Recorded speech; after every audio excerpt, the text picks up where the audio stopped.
காலை வணக்கம். இப்போ நான் சமையல் வேலைக்கு வந்துட்டேன். நீங்களாம் சமைச்சிட்டிங்களா? கீரை சாம்பார் வைக்கிறது எப்படின்னு, முருங்கைக்கீரை சாம்பார் வைக்கிறது எப்படின்னு ஒரு சிம்பிளான மெத்தடில் காட்டுறேன் பாருங்கள். இதை நம்ம பருப்பு வேக வச்சு தக்காளி பூண்டு எல்லாமே போட்டு ஒரே பருப்பு வேக வச்சு எடுத்து வச்சுருக்கீங்களா, அதை என்ன பண்ணணும், வெங்காயம் போட்டு நல்லா வதக்கி இது பண்ணி சாம்பார் தாளித்து ஊற்றிடணும். புளியெல்லாம் ஒரே வழியாக ஊற்றிட்டு, தூள் எல்லாம் போட்டு புளியெல்லாம் ஒரே வழியாக ஊற்றிட்டு, இந்த பாருங்கள் இந்த அளவுக்கு நம்ம கொதிக்க விடணும். போதுமான அளவு கொதித்தோடனே அதில் ஒரு சிட்டிக்கை சர்க்கரை போடணும். ஏன்னா நம்ம முருங்கைக்கீரை எடுத்து அதில் போடுவோம். இதில் முக்கியமானதுங்க, இந்த ஜீரக பவுட்ரு இருந்தால் கூட வாங்கி வச்சிங்க. அப்படின்னா நீங்கள் அரைச்சிங்கன்னா அதில் கொஞ்சோண்டு உப்பு போட்டு ரெடி பண்ணி வச்சிங்க. அப்போ தான் அந்த டேஸ்ட்டு நல்லாயிருக்கும். ஜீரகம் அதனுடைய அதை வச்சிங்கன்னா இந்த இதில் ஜீரக பவுட்ரை கொஞ்சோண்டு போட்டு விட்டு, இப்போ நல்லா கொச்செடுத்து பாருங்கள்.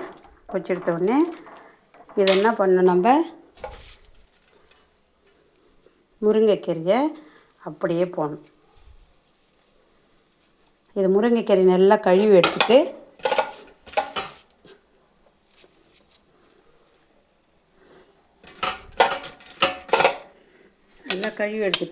இதில் முருங்கைக்கீரை போட்டு, ரொம்ப தேவையில்லை, கொஞ்சம் மீடியமான இதில்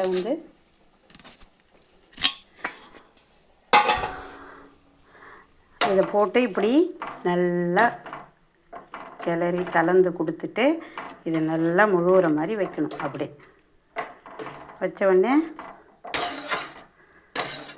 இது ஒரு கொதி மறுபடியும் வந்த உடனே அப்படியே ஆஃப் பண்ணணும். ஏன்னா கீரை இது கருப்பாக போயிடும், ஒரு மாதிரி கடுத்துடுன்னுவாங்க, கருப்பாக போயிடும். அதனால் ஒரு கொதி வந்தவுடனே மூடி போடாதீங்க. மூடி போட்டாக்கா கீரை சொல்லுவோம், அந்த கருப்பு கலரில் இருக்கும். அதனால் வேணாம், அப்படியே கொதிக்கிட்டோம். கொதிச்சோடனே அப்படியே ஆஃப் பண்ணிட்டோன்னு வச்சிங்களா, சூப்பராக இருக்கும். நம்மளுக்கும் நல்ல போதிய அளவுக்கு சத்து கிடைக்கும். கீரை சாம்பார் டேஸ்ட்டாக இருக்கும், செம்ம டேஸ்ட்டாக இருக்கும்.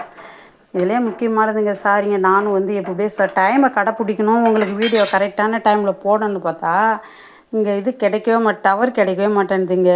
நான் காலையிலேருந்து லோல் போட்டேன் போடுறதுக்கு, அப்புறம் எப்படியோ காலையிலே போட்டேன். சாயங்காலமும் அதுமாரி பார்க்குறேன், சுத்தமாக சுற்றிக்கின்னு கிடக்குதுங்க. சாயங்காலம் நேற்று சாயங்காலம் 4 மணிக்கு போட்டால் நைட்டில் சுற்றிக்கினே தான் இருந்தது. அதை எடுக்கிறதுக்கும் கஷ்டமாக இருக்குது. சாரிங்க, குறிப்பிட்ட டைமுக்கு போட முடியல.